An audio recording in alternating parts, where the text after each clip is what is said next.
Good evening. গতকাল আমরা SLST বাংলার যে সম্ভাব্য সিলেবাস আর কি সেটা নিয়ে আলোচনা করেছিলাম। আজকে আমরা শুরু করব আমাদের এই সাহিত্যের ইতিহাস পোর্শন, যেটা কিন্তু একটা ভীষণই দরকারি জায়গা। কেন দরকারি জায়গা? কারণ যদি লক্ষ্য করো দেখবে যে 9, 10 এবং 11, 12 দু ক্ষেত্রেই কিন্তু সাহিত্যের ইতিহাস রয়েছে। সবচেয়ে বড় বিষয় একাদশ দ্বাদশ অর্থাৎ 11, 12 এর পাঠ্য বইয়ের অংশ হচ্ছে এই সাহিত্যের ইতিহাস। অনেক সময় 11, 12 এর সিলেবাস নিয়ে অনেক সংশয় উপস্থিত হচ্ছে ঠিকই, যে কোন বই থাকবে, পুরনো সিলেবাসের বই থাকবে না নতুন সিলেবাসের বই থাকবে, সেমিস্টার ওয়াইজ যে সিলেবাস তৈরি হয়েছে সেই অনুযায়ী পরীক্ষা হবে নাকি তার আগে যে বছর ভিত্তিক পরীক্ষা হতো সেই অনুযায়ী হবে। কিন্তু একটা জিনিস মাথায় রাখবে যে পরীক্ষা যে সিলেবাসেই হোক না কেন, সাহিত্যের ইতিহাস কিন্তু দু ক্ষেত্রেই কম্পালসারি, পুরোটাই কিন্তু আগেও ছিল এখনো আছে। ফলে এটা একেবারে বিশেষ রকম ভাবে আমাদের জন্য প্রয়োজনীয় বা পাঠ্য। এবার আসি আসল আলোচনায়, সেটা হচ্ছে এই যে সাহিত্যের ইতিহাস, একে আমরা সাধারণত তিনটে যুগে ভাগ করে থাকি। মোটামুটি আমরা সবাই জানি সেই তিনটে যুগ: আদি যুগ, মধ্যযুগ এবং আধুনিক যুগ। এটা যুগ বিভাগ। কিসের যুগ বিভাগ? বাংলা সাহিত্যের ইতিহাসের যুগ বিভাগ। এই আদি যুগের সময়কাল ধরা হয় দশম থেকে দ্বাদশ শতক। সময়কালগুলোকে কিন্তু একটু বিশেষ মনোযোগ দিয়ে আমাদেরকে দেখতে হবে। মধ্যযুগের সময়কাল ধরা হয় 1350 থেকে 1760 এবং আধুনিক যুগের সময়কাল ধরা হয় 1800 খ্রিস্টাব্দ থেকে বর্তমান সময়কাল। এইবার এই সব সময়কালই কিন্তু আনুমানিক। আমরা যে ধরনের সাহিত্যিক নিদর্শনগুলি পেয়েছি তার ভিত্তিতে আনুমানিক একটা সময়কাল। এইবার এক্ষেত্রে একটা জিনিস মনে রাখা প্রয়োজন, এই যে 1350 খ্রিস্টাব্দ মানে চতুর্দশ শতক, চতুর্দশ থেকে অষ্টাদশ শতক। আধুনিক যুগ তাহলে হয় 19 থেকে বর্তমান। কত শতক সেই সময়টা, সেই সংখ্যাটা জেনে রাখা খুব প্রয়োজন, কারণ অনেক সময় অপশনে একেবারে সরাসরি সাল না দিয়ে শতক হিসেবে কিন্তু প্রশ্ন আসে। এবার এই দশম শতক, আমি গতকালকেও বলেছিলাম, দশম শতক মানে বোঝায় 900 থেকে 999, আর দ্বাদশ শতক মানে বোঝায় 1100 থেকে 1199। ফলে দশম থেকে দ্বাদশ শতক বলতে আমরা বুঝতেই পারি 900 থেকে 1199 পর্যন্ত সময়কাল আনুমানিক। তার মানে এখানে একটা গ্যাপ তৈরি হলো, তাই তো? 1200 থেকে 1350 এই সময়কালকে বলা হয়ে থাকে অন্ধকারময় যুগ বা অন্ধকার যুগ। আর আরেকটা বিভাজন আছে, আরেকটা গ্যাপ আছে আর কি, সেই গ্যাপটা হচ্ছে 1760 থেকে 1800, অর্থাৎ এই 40 বছরের সময়কাল। এই 40 বছরের সময়কালকে বলা হয় যুগসন্ধির যুগসন্ধিক্ষণ। তাহলে আমরা এখানে মোট যতগুলো জিনিস দেখতে পাচ্ছি, একটা হচ্ছে আদি যুগ, একটা হচ্ছে অন্ধকারময় যুগ, একটা হচ্ছে মধ্যযুগ, একটা হচ্ছে যুগসন্ধিক্ষণ, একটা হচ্ছে আধুনিক যুগ। এবং এই প্রত্যেকটা সময়কালের সাহিত্যিক নিদর্শন আছে, অবশ্যই আছে এবং থাকা প্রয়োজন। এবার একটু সাহিত্যিক নিদর্শনগুলির দিকে তাকাই।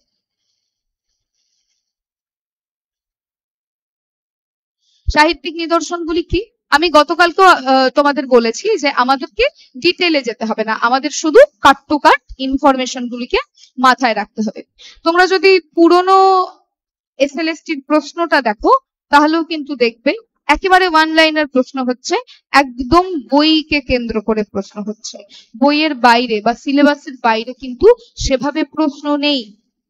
যদি একটু মন দিয়ে দেখো তাহলে দেখবে প্রশ্ন কিন্তু সেভাবে সিলেবাসের বাইরে আসছে না, যা আসছে সবই প্রায় সিলেবাসের ভিতরেরই বিষয়। যেরকম দেখো প্রশ্ন এসেছিল কাশিরাম দাসের নিবাস ছিল কোথায় ছিল, জীব গোস্বামী কবীন্দ্র বলে কাকে সম্বোধন করছে, এগুলো মধ্যযুগ থেকে আসছে। তারপর মধ্যযুগ থেকে খুব বেশি প্রশ্ন আসেনি, বেশিরভাগটাই এসেছিল ব্যাকরণ থেকে। এরকম ভাবে ওয়ান লাইনার কোয়েশ্চেন কিন্তু আসছে, ফলে ইনফরমেশন গুলিকে একেবারে মাথার ভেতরে ঢুকিয়ে নিতে হবে। প্রাচীন যুগের সাহিত্যিক নিদর্শন কি? প্রাচীন যুগে একটাই সাহিত্যিক নিদর্শন পাওয়া যাচ্ছে, সেটা হচ্ছে চর্যাপদ। এই চর্যাপদ হচ্ছে আমাদের আজকের আলোচনার বিষয়। গতকাল আমরা এই যুগ বিভাগ অংশটায় দেখছিলাম যে কিভাবে এই যে 5টা টাইম পিরিয়ড আমরা পাচ্ছি, এই দশম থেকে বর্তমান সময়কাল পর্যন্ত, দশম শতক থেকে বর্তমান সময়কাল পর্যন্ত, সেখানে আমরা প্রাচীন যুগের সাহিত্যিক নিদর্শন হিসেবে চর্যাপদের উল্লেখ কিন্তু অনেক আগেই করছি। অন্ধকার যুগের কোনো সাহিত্যিক নিদর্শন নেই, যে কারণে কিন্তু অন্ধকার যুগ বলা হয়ে থাকে, কারণ এই সময় একটা ঐতিহাসিক ঘটনা হয়, সেটা হচ্ছে তুর্কি আক্রমণ। তুর্কি আক্রমণ, এই তুর্কি আক্রমণের নেতা কে ছিলেন? না, এই তুর্কি আক্রমণের যে নেতা ছিলেন তিনি হচ্ছেন বাখতিয়ার খিলজি, ইখতিয়ার উদ্দিন বিন বাখতিয়ার খিলজি। এই বাখতিয়ার খিলজি কত সালে বাংলা আক্রমণ করছিলেন? 1203 খ্রিস্টাব্দে, সরি, হ্যাঁ 1203 খ্রিস্টাব্দে। 1203 খ্রিস্টাব্দে ইখতিয়ার উদ্দিন বিন বাখতিয়ার খিলজির নেতৃত্বে বাংলার সিংহাসন পরিবর্তিত হচ্ছে এবং বাংলা মুসলমান ধর্মাবলম্বী মানুষের হস্তগত হচ্ছে। এই 1203 খ্রিস্টাব্দে ইখতিয়ার উদ্দিন বিন বাখতিয়ার খিলজি আক্রমণ করছেন এবং বাংলার কোন রাজত্বকে পরাজিত করে তিনি বাংলায় শাসন ক্ষমতা নিচ্ছেন? না, সেন রাজত্ব, সেন বংশ সেই সময় বাংলার সিংহাসনে ছিল। এবং সেন বংশের কোন রাজা ছিলেন? না, বাংলার শেষ স্বাধীন রাজা, বাংলার শেষ স্বাধীন রাজা কে? বাংলার শেষ স্বাধীন রাজা, এইখানে কিন্তু একটা কনফিউশন তৈরি হয়ে যায়, সেটা বাংলার শেষ স্বাধীন রাজা এবং বাংলার শেষ স্বাধীন নবাবকে নিয়ে।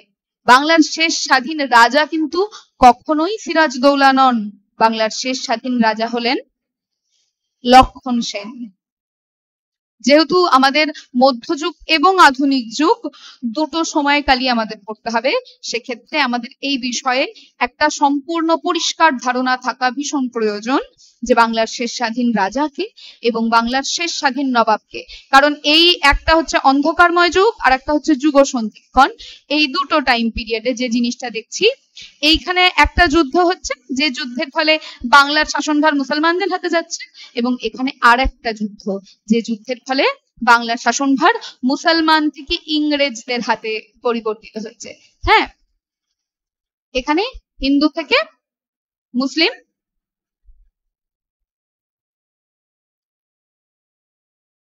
এবং এখানে যেটা হচ্ছে সেটা কি না, মুসলিম থেকে ইংরেজ, তাই তো?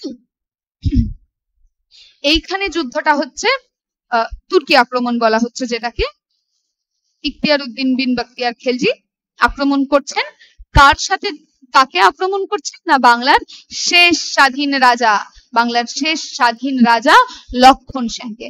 তাহলে এই যুগ সন্ধিক্ষণ বলতে আমরা যে টাইমটা বুঝছি, এই সময় কোন যুদ্ধ হচ্ছে বা এই সময় কে ছিলেন বাংলার সিংহাসনে? জেনে নিতে হবে, এই যুদ্ধটা হচ্ছে পলাশীর যুদ্ধ। এই যুদ্ধটা হচ্ছে পলাশীর যুদ্ধ। তখন বাংলার শেষ স্বাধীন নবাব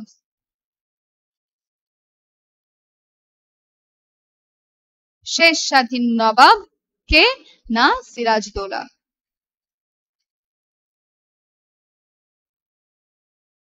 সালটা কত? না 1757। এবং কার সাথে হচ্ছে? ইংরেজদের সাথে, খুব স্বাভাবিকভাবেই লর্ড ক্লাইভের নেতৃত্বে।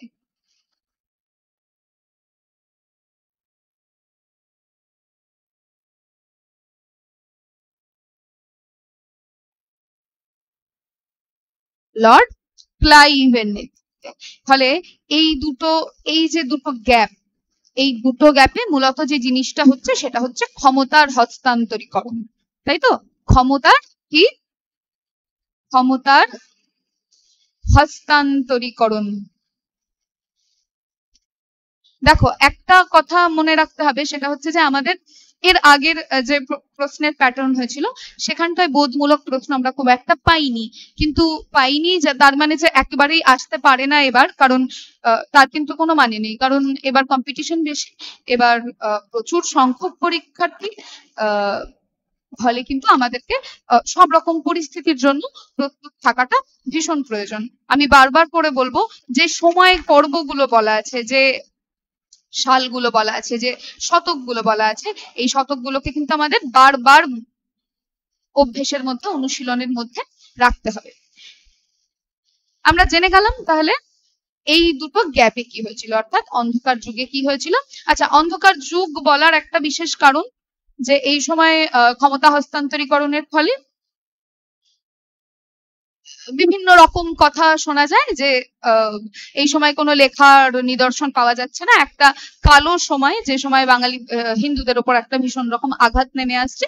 এবং হ্যাঁ, পরবর্তীকালে সেটা আবার একটা বোঝাপড়ার দিকে, একটা মানিয়ে নেওয়ার দিকে এগিয়ে যাচ্ছে, কিন্তু ওই পার্টিকুলার 1200 থেকে 1350 এই সময় পর্বে আমরা কিন্তু সেরকম কোনো সাহিত্যিক নিদর্শন খুঁজে পাচ্ছি না, এটা পূর্ব মত অনুযায়ী। ফলে এই সময়টাকে আমরা অন্ধকার যুগ বলে চিহ্নিত করতে পারি। মাথায় থাকবে তাহলে আশা করছি। অন্ধকার যুগ কোন সময়টাকে বলা হয়, কি জন্য বলা হয়, সেই সময়ের নেতৃত্বে কে ছিলেন, বাংলার সিংহাসনে কে ছিলেন, কার নেতৃত্বে তুর্কিরা আক্রমণ করছে এবং কত সালে আক্রমণ করছে, ইত্যাদি, তাই তো? এইবার আসি আমাদের প্রাচীন যুগ অর্থাৎ চর্যাপদের আলোচনায়। দেখো, চর্যাপদের ক্ষেত্রে কিছু জিনিস ছোট ছোট ভাবে কিছু জিনিস আমাদের মনে রাখতে হবে। এক হচ্ছে এই যুগের একমাত্র সাহিত্যিক নিদর্শন হচ্ছে চর্যাপদ। প্রাচীন যুগে আমরা আর কোনো সাহিত্যিক নিদর্শনই পাচ্ছি না। প্রাচীন যুগ এখনো পর্যন্ত আমাদের কাছে সবচেয়ে ছোট যুগ। চর্যাপদের আনুমানিক রচনাকাল 10ম থেকে 12শ শতক। ভীষণ মনোযোগ দিয়ে কথাগুলো শোনো বা মনে রাখার চেষ্টা করো, সেটা হচ্ছে রচনাকাল। রচনাকাল, আবিষ্কার কাল এবং প্রকাশ কাল, তিনটে আলাদা আলাদা কাল। রচনা হচ্ছে 10ম থেকে 12শে, আবিষ্কার হচ্ছে 1907, প্রায় 900 বছর বা আরো বেশি, বলতে পারো 1000 বছর পর।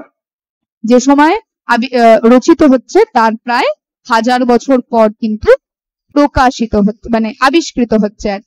এবং এই আবিষ্কার কে করছেন? আবিষ্কার করছেন মহামহোপাধ্যায় হরপ্রসাদ শাস্ত্রী। মনে রাখতে হবে এই প্রত্যেকটা ইনফরমেশন ঠিক এতটাই ডিটেলে কিন্তু ক্লাস 11-এর সাহিত্যের ইতিহাস বইয়ে আছে, এবং এর চেয়েও অনেক ডিটেলে আছে, এবং সেই ডিটেলে কিন্তু আমরা আজ যাব।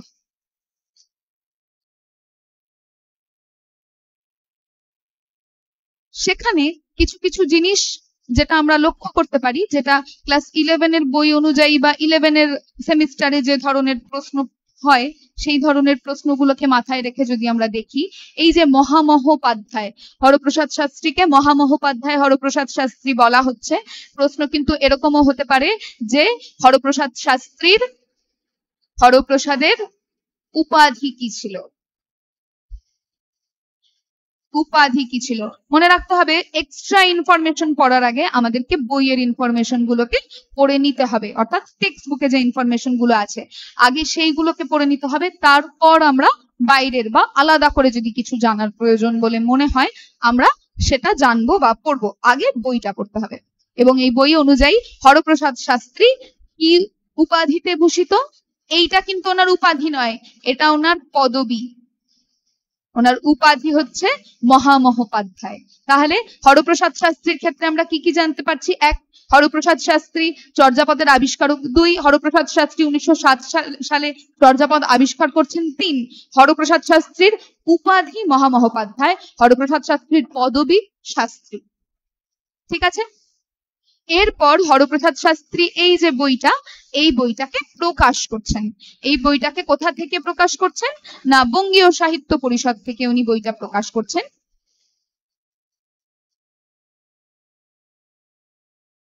উনি বঙ্গীয় সাহিত্য পরিষদ থেকে বইটা প্রকাশ করছেন, 1916 সালে প্রকাশ করছেন।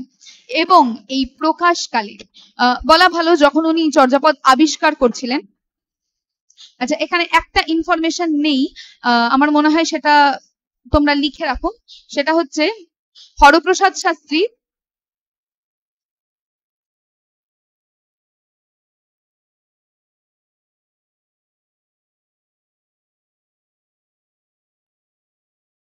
নেপালের রাজদরবারের গ্রন্থাগার থেকে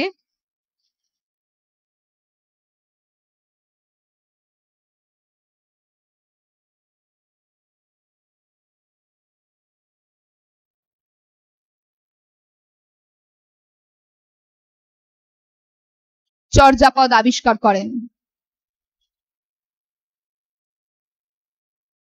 এই ইনফরমেশনটা কিন্তু খুব প্রয়োজনীয় একটা ইনফরমেশন, যেটা কোনো কারণে হয়তো এখানে লেখা হয়নি, তবু আমি বলে দিচ্ছি, তোমরা এটাকে কিন্তু একেবারে হাইলাইট করে লিখে রাখো যে কোথা থেকে চর্যাপদ আবিষ্কৃত হয়েছিল। না, নেপালের রাজদরবারের গ্রন্থাগার থেকে হরপ্রসাদ শাস্ত্রী চর্যাপদ আবিষ্কার করেন এবং উনি 3 বারের প্রচেষ্টায়, সেটা কবারের প্রচেষ্টায়? 3 বার। 3 বারের প্রচেষ্টায় সেটাকে ভারতে নিয়ে আসতে সক্ষম হন।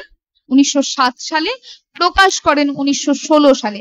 3টে টাইম পিরিয়ড পাচ্ছি, রচনাকাল ১০ম থেকে দ্বাদশ, আবিষ্কার 1907, প্রকাশ 1916। কোথা থেকে প্রকাশ? বঙ্গীয় সাহিত্য পরিষদ থেকে প্রকাশ। কি নামে প্রকাশ হচ্ছে?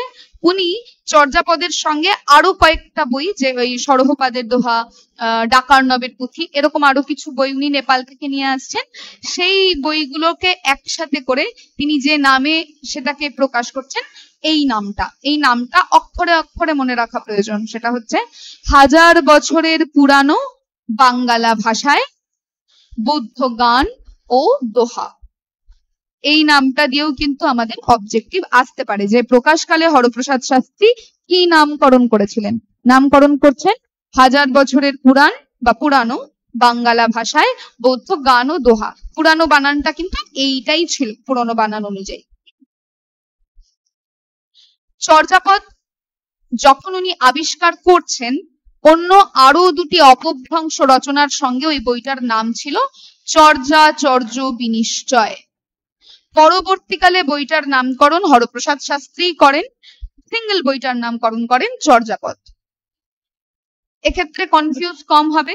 এক হচ্ছে যখন আবিষ্কার করেছিল, নেপালের রাজদরবারের গ্রন্থাগারে পেয়েছিল, তখন অন্য দুটো অপভ্রংশ রচনার সঙ্গে এই বইটা একসাথে ছিল এবং তখন তার শিরোনাম ছিল চর্যাচর্য বিনিশ্চয়। পরবর্তীকালে উনি আরো বেশ কয়েকটা বইয়ের সঙ্গে ওই বইটাকে প্রকাশ করেন, তখন নাম দেন 1000 বছরের পুরানো বাঙ্গালা ভাষায় বৌদ্ধ গান ও দোহা। কিন্তু যখন সিঙ্গেল ভাবে বইটা, চর্যাপদ নামক বইটা প্রকাশিত হচ্ছে, তখন তার নামকরণ করা হচ্ছে চর্যাপদ। ক্লিয়ার? এই চর্যাপদের মোট পদ সংখ্যা 51। কিন্তু যখন হরপ্রসাদ শাস্ত্রী আবিষ্কার করেন, তখন উনি পান 46.5টি পদ, মানে 46টি সম্পূর্ণ এবং একটি অসম্পূর্ণ পদ। ফলে তখন উনি বুঝতে পারেন না যে মোট পদ সংখ্যা কত। বোঝাই যায় যে বইটি খণ্ডিত। 23 নম্বর পদটা অর্ধেক পাওয়া যায়। পরবর্তীকালে আরেকটা জিনিস ঘটে, সেটা হচ্ছে চর্যাপদের একটা তিব্বতী অনুবাদ আবিষ্কৃত হয়। এই তিব্বতী অনুবাদ আবিষ্কার করেন প্রবোধচন্দ্র বাগচি বলে একজন, এবং এই তিব্বতী অনুবাদে আমরা দেখতে পারি পদ সংখ্যা 51টা, এবং সেই থেকেই আন্দাজ করা যায় তাহলে হয়তো মূল গ্রন্থতেও পদ সংখ্যা 51টাই ছিল, কোনো কারণে, বিশেষ কোনো কারণে হয়তো সেই বইটি খণ্ডিত হয়ে যায় এবং 46.5টি বাংলা পদ আমরা তাতে পাই। আমরা কিন্তু 51টি পদ পাই না, আমরা 46.5টি পদই পাই। তিব্বতী অনুবাদে 51টি পদ পাওয়া যায়, সেই থেকে ধরা হয় চর্যাপদের মোট পদ সংখ্যা 51টা। কোন কোন পদ পাওয়া যায়নি? পাওয়া যায়নি 24 নাম্বার, 25 নাম্বার এবং 48 নাম্বার। ঠিক আছে, এই পদগুলো পাওয়া যায়নি একেবারেই, এই পদগুলি কিন্তু পাওয়া যায় না। চর্যাপদে মোট পদকর্তা হচ্ছে 24 জন, মানে চর্যাপদের মধ্যে, চর্যাপদ একটা বই, একটা কবিতার বই নয়, ওখানে পদ হিসেবে ছোট ছোট ছোট করে 24 জন কবির বা 24 জন পদকর্তার অজস্র পদ কিন্তু আমরা পেয়ে থাকি। সর্বাধিক পদ রচয়িতা, মানে চর্যাপদের সবচেয়ে বেশি পদ যিনি রচনা করেছেন তার নাম কাহ্নপা, কৃষ্ণপা, কৃষ্ণাচার্যপা, বিভিন্ন নামে সে নিজেকে চিহ্নিত করে। তার এতগুলি নামের মধ্যে কাহ্নপা নামটি সবচেয়ে বেশি প্রচলিত। এরপর আছে চর্যাপদের প্রথম পদের রচয়িতা। চর্যাপদের যে প্রথম বা 1 নম্বর পদ, সেই পদের রচয়িতা হচ্ছে লুইপা। প্রথম পদটি হচ্ছে কা আ তরু বড় পঞ্জাবি ডাল।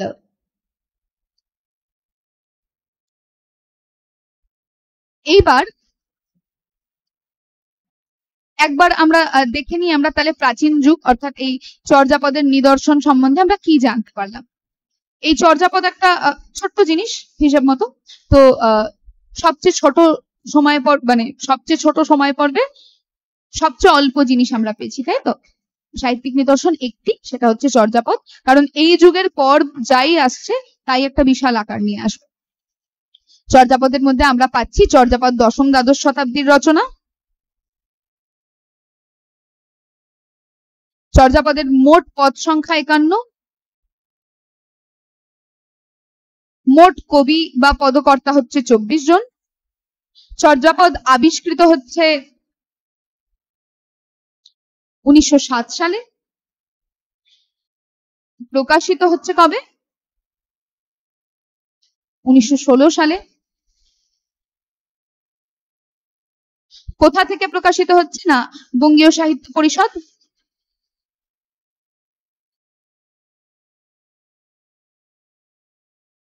আবিষ্কার কে করছেন? মহামহোপাধ্যায় হরপ্রসাদ শাস্ত্রী।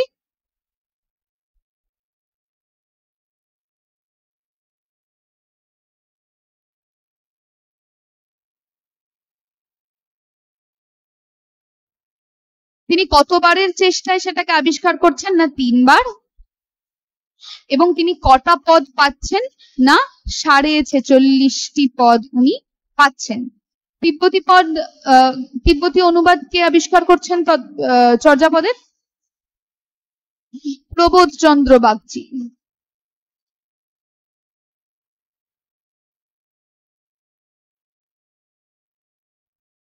এইবার এখানে একটা এক্সট্রা ইনফরমেশন আমি দিয়ে রাখি। তিব্বতী অনুবাদের আবিষ্কারক হচ্ছে প্রবোধচন্দ্র বাগচি। তিব্বতী অনুবাদটা করেন কীর্তিচন্দ্র। কীর্তিচন্দ্র নামে একজন এই অনুবাদ করেন এবং সেটা আবিষ্কার করেন প্রবোধচন্দ্র বাগচি। ঠিক আছে,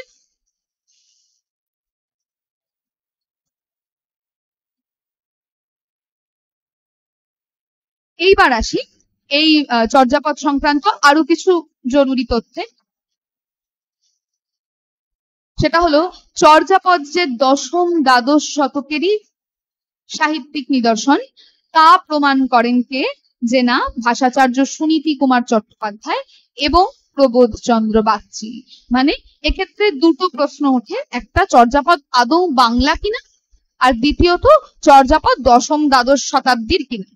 কারণ চর্যাপদের এই যে ভাষা আমরা দেখলাম কা আ তরু বড় পঞ্জাবি ডাল, এটা বাংলার মতো শুনতে নয়, মানে অন্তত বর্তমান সময়ের বাংলার মতো নয়। ফলে সেটা নিয়ে অনেক দ্বিধাদ্বন্দ্ব তৈরি হয়।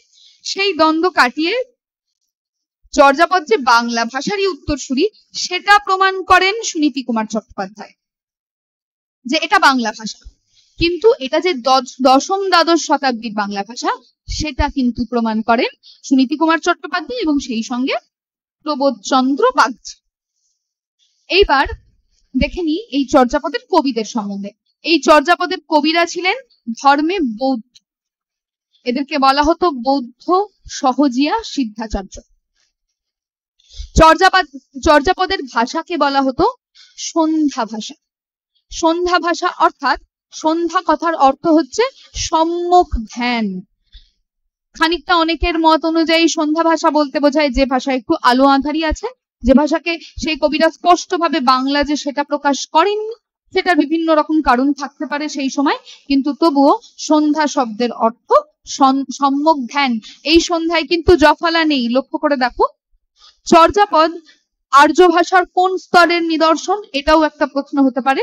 চর্যাপদ আর্য ভাষার নব্য ভারতীয় আর্য স্তরের নিদর্শন। আমরা এর পরবর্তীতে ভাষা পড়ব, ভাষার ইতিহাস। এটা বর্তমানে সাহিত্যের ইতিহাস। এরপর আমরা যখন ভাষার ইতিহাস বা ভাষা তত্ত্ব পড়বো সেই জায়গাতে কিন্তু আমরা জানবো আর্য ভাষা সম্বন্ধে। তখন আমি বুঝিয়ে দেব যে প্রাচীন ভারতীয় আর্য, মধ্য ভারতীয় আর্য বা নব্য ভারতীয় আর্য ঠিক কি, প্রাচীন ভারতীয় আর্যের মধ্যে কোন কোন ভাষাগুলি পড়ছে বা মধ্য ভারতীয়র মধ্যে কোনগুলি পড়ছে এবং নব্য ভারতীয়তে কোনগুলি পড়ছে। তবে এখনো অব্দি আমাদের এটা জেনে রাখতে হবে যে নব্য ভারতীয় আর্য ভাষার প্রাচীনতম নিদর্শন হচ্ছে চর্যাপদ। চর্যাপদ বাংলা ভাষার প্রাচীনতম নিদর্শন, চর্যাপদ নব্য ভারতীয় আর্য ভাষার অর্থাৎ নিও ইন্ডিয়ান আরিয়ান ভাষার কিন্তু প্রাচীনতম নিদর্শন।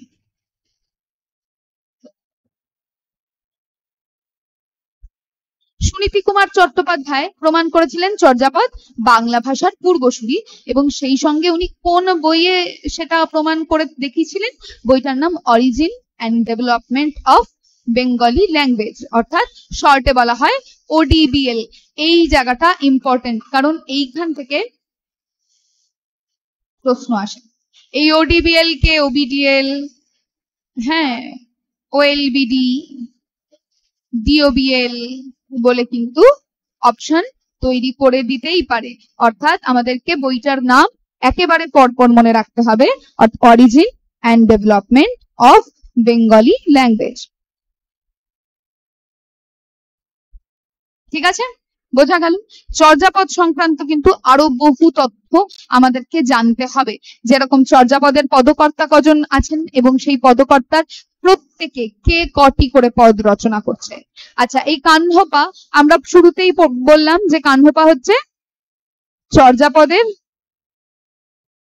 সর্বাধিক পদের রচয়িতা।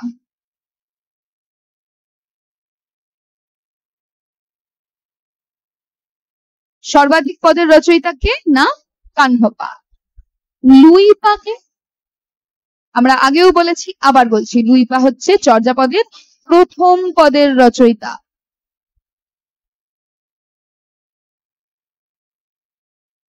এই সংখ্যাগুলি আমাদের পাঠ্যপুস্তকে দেওয়া রয়েছে ক্লাস 11 এর। ফলে এই সংখ্যাগুলিকে মনে রাখা খুব প্রয়োজন। চর্যাপদে কাহ্নপা কতগুলো পদ লিখছে, ফুকুপা কতগুলো পদ লিখছে, সরহপা, কুকুরিপা, লুইপা, শান্তিপা, সবরপা, দম্বিপা, চাটিলপা, দারিকপা, ধামপা, এদের প্রত্যেকের পদের সংখ্যা, নাম্বার অফ পদ, সেটা কিন্তু দেওয়া রয়েছে। এবং সেই সঙ্গে আমাদের আরেকটা জিনিস জানতে হবে যে আমাদের বইয়ে উল্লিখিত যে পদগুলি, সেই পদগুলি কোন পদটি কার লেখা, কততম পদ। এর আগে আমরা এক একজনের লেখা পদ সংখ্যাগুলো জানলাম, এবার কততম পদ সেগুলোকে জানতে হবে। আমাদের বইয়ে এই প্রত্যেকটা পদের নামোল্লেখ রয়েছে এবং এই পদগুলো কার লেখা, কততম পদ, সেগুলোকে কিন্তু মনে রাখা প্রয়োজন। সেই সঙ্গে আরো কিছু ইনফরমেশন যেগুলো বৌদ্ধ দর্শন সংক্রান্ত ইনফরমেশন, বা এই যে পদগুলো ধরো, সেই পদগুলো কোন পদকর্তার লেখা পদ, ঠিক কত নাম্বার পদগুলো। ধরে নিলাম লুইপার লেখা পদ হচ্ছে 1 নাম্বার পদ আর 36 নাম্বার পদ, ধরে নিচ্ছি। কাণ্ড লেখা পদ 12 নাম্বার পদ, 18 নাম্বার পদ, 20 নাম্বার পদ, এইরকম কার লেখা পদগুলো ঠিক কত নাম্বার পদ, সেই পদগুলো কিন্তু আমাদের জেনে নিতে হবে এবং তার জন্য কিন্তু আমাদেরকে ক্লাসগুলো অ্যাটেন্ড করতে হবে। ক্লাসগুলো অ্যাটেন্ড করলে আমি ক্লাসে তোমাদেরকে ছক প্রোভাইড করব, যে ছকের মধ্য দিয়ে কিন্তু আমরা এই বিষয়গুলো সম্বন্ধে একদম ক্লিয়ার থাকতে পারি। আমরা আলাদা করে একটা সেকশন করব যেখানে শুধু ছকগুলোকে প্রোভাইড করতে পারি, যেখানে আমরা এই আজকে যে ছকগুলো আমি দেখালাম এই সবগুলো ছকই কিন্তু ক্লাসে দিয়ে দেওয়া হবে। পদকর্তা এবং তার রচিত মোট পদ সংখ্যা, পদ নাম, পদ সংখ্যা এবং পদকর্তা, সেই সঙ্গে আরেকটি ইম্পর্টেন্ট ছক সেটা হচ্ছে পদকর্তা এবং যে পদগুলি তার রচিত তার ক্রমাঙ্ক। সেইখানে কিন্তু প্রত্যেক পদকর্তার সম্ভাব্য আমরা যতটা ছোট করে পেরেছি আমরা দিয়ে দিয়েছি যে তার উৎসগুলি আর কি, কাণ্ড জন্ম কোথায়, কমলাম্বর পার জন্ম কোথায়, সেগুলোকে আমরা মোটামুটি কিন্তু দিয়ে দিতে চেষ্টা করেছি। এই প্রত্যেকটি ছকই কিন্তু তোমরা পেয়ে যাবে, শুধু তার জন্য তোমাদেরকে ক্লাসগুলোকে অ্যাটেন্ড করতে হবে। বোঝা গেল? তাহলে আজ আমাদের আলোচনার বিষয় থাকলো চর্যাপদ। চর্যাপদে বইতে মোটামুটি যা ইনফরমেশন আছে আমি তোমাদেরকে একত্র করে এক জায়গায় দিয়ে দিলাম। চর্যাপদে এর বাইরে প্রশ্ন হবে না, বা চর্যাপদে এর বাইরে কিছু নেই বলবার মতো। যদি থাকে তবেও আমি সেটা গুছিয়ে তোমাদের কাছে উপস্থিত করে দেব। তোমাদের প্রাচীন যুগ বা সাহিত্যের ইতিহাসের কোনো যুগ বিভাগ নিয়ে কোনো সমস্যা কিন্তু থাকবে না এর পরবর্তীতে। শুধু আমাদেরকে মাথায় রাখতে হবে কয়েকটা জিনিস। এক হচ্ছে প্রতিদিনের ক্লাস, এবং তারপরের দিনের ক্লাস কিন্তু আমরা শুরু করব প্রথম দিনের ক্লাসের কিছু প্রশ্ন সলভ করে তবেই। আদারওয়াইজ আগের দিনের ক্লাসের এই ছোট ছোট ইনফরমেশন, এই ছোট ছোট তথ্য আমাদের কিন্তু মনে থাকা সম্ভব নয়। ফলে দেখা হবে এর পরের ক্লাসে। আপাতত এইটুকুই থাক, তোমরা পড়াশোনার মধ্যে থাকো, যা পড়ালাম সেটাকে মাথায় রাখ। পরের দিন আমরা অন্ধকার যুগ এবং মধ্যযুগের আরো ডিটেল নিয়ে তোমাদের সাথে আলোচনা করবো।